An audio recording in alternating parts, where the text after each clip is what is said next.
Alright guys, TouchCry back again today. Hope you're enjoying your Friday so far, and once again we are going to talk about the matter of Rostermania today. Over the last several days we've had a number of confirmations from different professional teams. The Chicago Huntsmen confirming Dashy, we're going to talk about that a little bit more later today, but also the Atlanta FaZe, you've got the Dallas Empire, you've got the Minnesota Rocker. All these squads have been confirmed, but a number of teams have not yet confirmed their starting four. A lot of that is because these teams are not yet set in stone. Things are still very volatile behind the scenes as to who is going to sign where and what these squads could potentially look like. Today we're going to focus on the New York Subliners, who could potentially be their fourth alongside Zuma, Mac, and as it looks like right now, Clayster being the third on their squad. Pharaoh, HyDra and John all been linked to this team, and John of course is the big real interesting one, having to sit out the Modern Warfare season for this really undisclosed reason. Where could he potentially go? New York seeking potentially him to be joining the squad as the fourth player. That would be nice in theory. We're going to look at some of the options though today. Like if you guys enjoyed the video, subscribe if you are new as always. I would greatly appreciate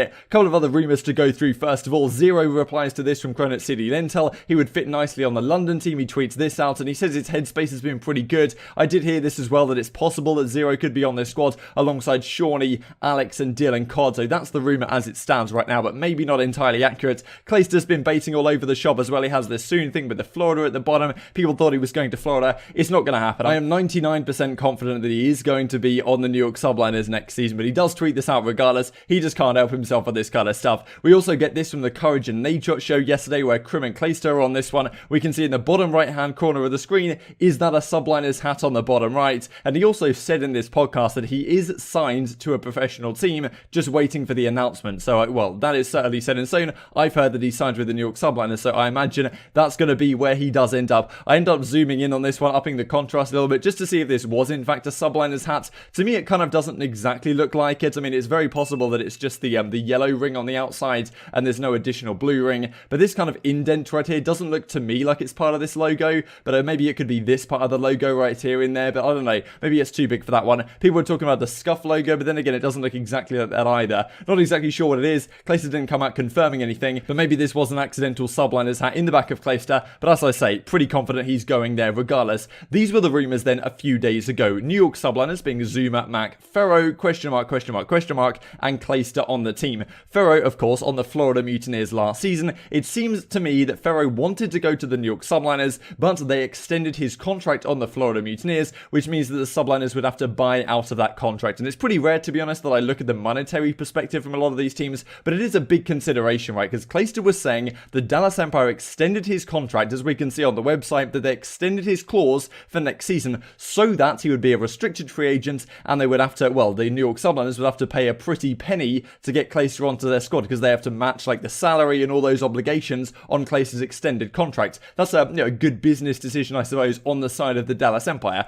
Other squads like the Huntsmen didn't do that for Arcides and just let him kind of walk free as a free agent, but they could very easily have extended his contract, made him a restricted free agent, and forced whatever team that wants to buy him to pay a lot of money to the, to the Huntsmen to buy him out. And that's basically what the Dallas Empire did in Clayster's case. Now, Subliners did the same thing effectively for Attach. They extended him onto the team and then sold him to the Rocker. And we know that Rocker are paying a lot of money right now because the rumor has it that they paid Priester a lot of money to get him off the OGLA squad and go on to the Minnesota Rocker. So it seems like Subliners paid a lot of money to get Clayster out of his contract with the Dallas Empire, but they also received a fair bit of change from the Minnesota Rocker selling Attach in that sense. So do they then want to buy out the extended contract again of the Florida Mutineers? Is the money necessarily there? Can they come to a reasonable agreement between both teams of what works best? Maybe that's not the case, and maybe that hasn't been the case. So a few days ago, I talked about the potential backup for Pharaoh, and that, in my opinion, was most likely to be HyDra. So this guy's a young amateur French player, very talented player from the European region, one of the shining stars certainly of the challenger scene last season, and Clayster did a tweet maybe a week or so ago saying he thinks the most impressive amateur player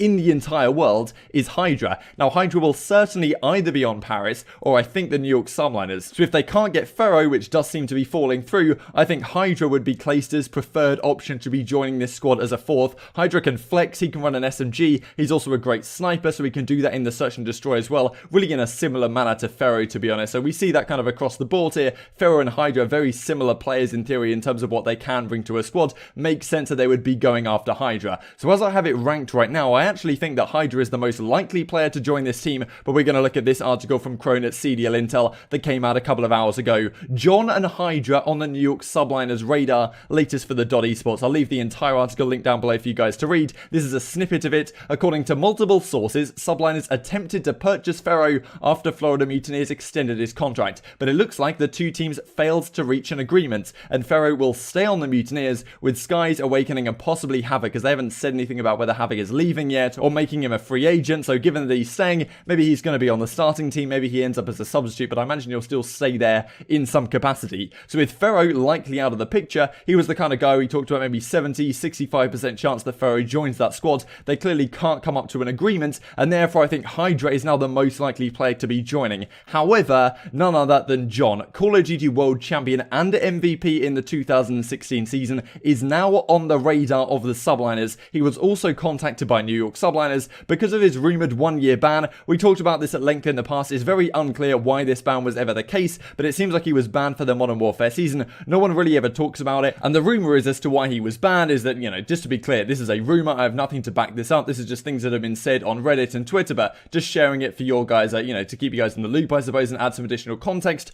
The rumour is that he was like the Adderall plug for the entire scene, and they decided to ban him for that reason. I don't know if that's true or not, though. The rumour was that he was banned for 1 year, for whatever the reason happens to be, and things are still complicated. This is strange to me, right? Because if Activision are making a decision to ban him for 1 year, for whatever the reason happened to be, you would imagine that he would have known that, okay, it's a year ban, whatever, is what it is. I played like one amateur event on LAN this season that we're looking at in a second, but now like I'm free to go. I can talk to teams this season and get on a squad, because John certainly would get on a team, one of the most valuable SMG players in Call of Duty history, and no doubt, in my opinion, a top 10 Call of Duty player of all time. We'll have a look at some of his accolades here in a second if you guys haven't been around the scene too long. But as Crone says, things are apparently complicated according to a source close to the situation, and this could stop him from securing a contract in the near future. Neither John nor the CoD League actually said anything, and he didn't play during the inaugural season. So John is on the radar, but HyDra I still think is the most likely candidate to be in this position because, well, as he says, things are complicated.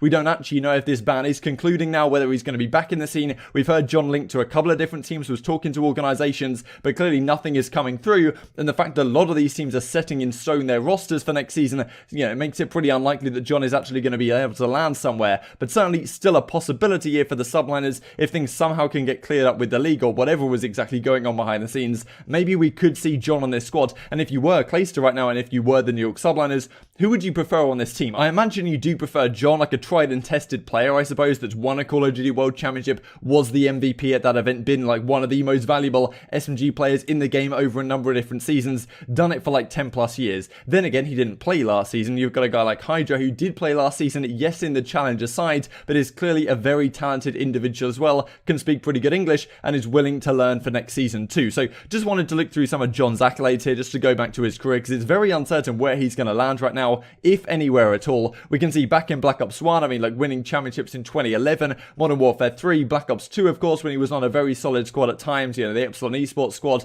the kind of after their World Championship Freak or Impact roster did fall apart at the time. Then through Ghosts, Advanced Warfare into Black Ops 3, this is when that Team Envy squad was formed right at the end, where John became the best player in the game, to be honest, in these last few events, with the SMG in hand, with the HVK in hand, whatever he wanted to use, he was absolutely phenomenal. Won the World League Championship with the MVP trophy in his back pocket as well, shortly after winning the Stage 2 playoffs as well. Then we get some more recent results in Infinite Warfare. They have a pretty tough season, but they bring it back at the end to come second at the World Championships to the OpTic Gaming Dynasty squad at the time. And John, if you guys remember the comeback versus E United, it was on pre-synced uplink against E United. They went down like 11-0 or 10-0 or something like that, and bring the crazy comeback on that pre-synced uplink. And John popped an incredible 3-piece. He didn't even blink, right? This guy is one of the most calm, cool, collected SMG players that we have ever seen in the game, and such a valuable player, because SMG players that are this good are few and far between, to be honest. The opportunity to get someone like John on your team was always going to be chosen, right? And he was always picked up throughout the World War II season.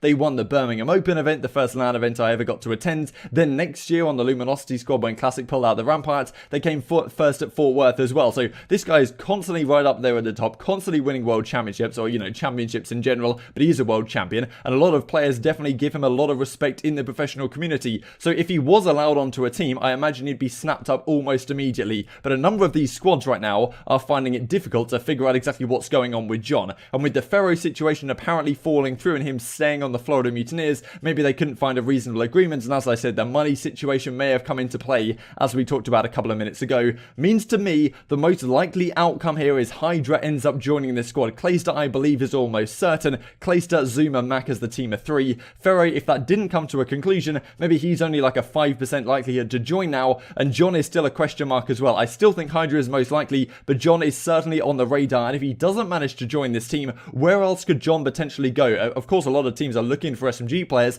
but a number of squads have already decided their teams. I imagine he wants to go to like an LAG or a squad like that, but the problem is with LAG, they seem to have a solidified roster of Silly, Assault, Vivid, and Apathy is the squad on that team as it stands right now. Maybe he could fit into a team like the Florida Mutineers, but I'm not exactly sure how that works, right? Because you want 2 SMGs. You know, if Havoc's going to be an SMG, John's an SMG, then all of a sudden you've got his Pharaoh or Awakening your Flex and Skies, that's to say the NAR. It's a bit of a weird one. Really strange to understand, to be honest, why exactly this has gone so wrong for John. And as always, I'm very intrigued to hear your thoughts in the comment section below. Like if you guys enjoyed the video, subscribe if you're new, as always, I'd greatly appreciate it. Thank you very much for watching, and I will see you next time.